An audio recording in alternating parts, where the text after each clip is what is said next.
بسم الله والصلاة والسلام عليك يا حبيبي يا رسول الله. سلوالك حبيبتي، نتمنى ان شاء الله تكونوا بخير وعلى خير وبألف صحة وعافية. صبحتكم ونور النبي. صلوا على الحبيب مصطفى، اللهم صل وسلم عليك يا حبيبي يا رسول الله. وصفة اليوم كما تلاحظوا اللي هي حلوة السنيوة بالكيلة. حلوة بزاف سهلة اقتصادية وتعطي تعطينا كمية لاباس بها، حلوة زاكية كما نقولوا، تجي مقرمشة من برا طرية من الداخل. ونشوف المقادير ومرحلة التحضير مع بعض. نبداو بسم الله على بركة الله. كما قلت لكم حلوى السنيوة بالكيلة، يعني نديروها بالكيلة. انا عندي نصف كيلة نتاع بيض اللي هي نصف كاس. رفد لي 3 بيضات. هنا اللي عندها سكر كلاصي دير يعني بزياده، دير كاس الا ربع نتاع سكر كلاصي. اللي ما متوفرش عندها دير سكر حبيبات، دير نصف كاس نتاع سكر حبيبات. نصف كاس بيض اللي هي 3 بيضات، نصف كاس سكر، نصف كاس زيت. هنا نصف ملعقه نتاع لافاني، رشه نتاع الملح. نخلطوا كاع المقادير مليح مليح مليح. كذلك نضيفوا نصف كاس نتاع ماء.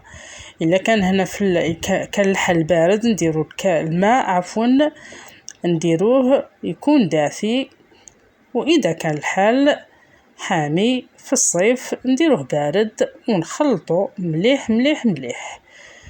قلت لكم نصف كاس نتاع بيض اللي هو 3 بيضات، نصف كاس نتاع سكر، نصف كاس نتاع زيت، ونصف كاس نتاع ماء، رشه نتاع ملح، نصف ملعقه نتاع لافاني عفوا. واللي راح يزيدها هشاشه وراح يزيدها طراوه ويعطيها قرمشه من البرا وطراوه من الداخل، هي كما لاحظتوا نصف ملعقه نتاع بيكربونات، يعني ضروريه في هذه الوصفه. كذلك ضفت 3 كيسان الكاس اللي عبرت به نتاع فرينه تكون مغربله، وكيس ونصف نتاع خميره حلويات اللي هي 15 غرام. غنخلطوا كاع المقادير كما تلاحظوا هنا عفوا. الحلوى تجي نتاعنا شويه تلصق في اليدين. هنا ندهنوا البلا اللي يدخل الفرن فيه 30 على 25، وهنا شعلت انا الفرن على 180 درجه. نحل هاد الحلوى، نسوي السطح تاعها مليح مليح، وندخلها في الرف الوسطاني ونخليها تتحمر من التحت ومن الفوق. انا هنا دهنت البلا غير بالزيت، نتوما لكم الاختيار، ممكن دهنوها بالزبده وترشوها بشويه تاع فرينه. البلان تاعي ما يلصقش بهذا الشكل، وندخلوها حتى تحمر من التحت ومن الفوق. صلوا على رسول الله، اللهم صل وسلم عليك يا حبيبي يا رسول الله.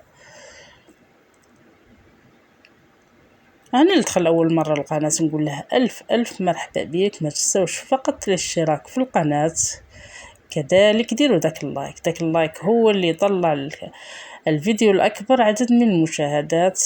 ديروا مشاركه للفيديو باش تعم الفائده على الجميع. ونقول لكم الله يحفظكم ليا. هنا التزيين يبقى اختياري، انا فقط نعطيكم كفكره. انا زينت، انا رشيتها فقط بسكر كلاصي. ثم يعني ديروا واش كان متوفر عندكم، يعني ما تكلفوش روحكم. ديروا شوكولا، ديروا مربى وزينوا بكاوكاو ولا قفريط ولا يعني واش كان عندكم، شوكولا بيضاء، شوكولا سوداء، كلاصاج. كما لاحظتوا انا زينتها هنا بسكر كلاصي، وفقط زينتها. انا كانت عندي شويه شوكولا سوداء، خطوط عشوائيه. يعني التزيين يبقى لكم اختياري، يعني واش كان متوفر عندكم. انا غير جربوا هاد الحلوى، يعني حلوى ما شاء الله زاكيه، تقطع كميه لاباس بها وتجي بزاف بنينه مع قهوه حليب ولا لاتاي ولا عصائر.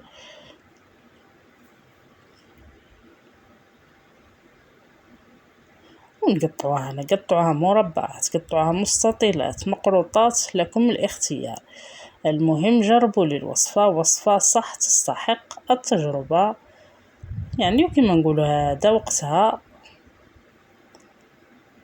يعني ما توقفيش بزاف في الكوزينه، راه الحمان الله المستعان. ديرها ضربه واحده وهني راسك. انا دائما نقسم لكم حبه للمصداقيه، تجي ما شاء الله تبارك الرحمن. تجي كيما قلت لكم قرمشه من برا طريه من الداخل، وتشد لكم مده طويله، تقريبا تشد لكم حتى الاسبوع. لكن نديروها في الفريجيدان راه الحمان، وفي الشتا يعني خلوها غير برا. كانت هذه وصفة اليوم اللي هي حلوة الصنيوة بالكيلة، نتمنى تجربوها، والى الملتقى ان شاء الله في وصفات اخرى. سلام.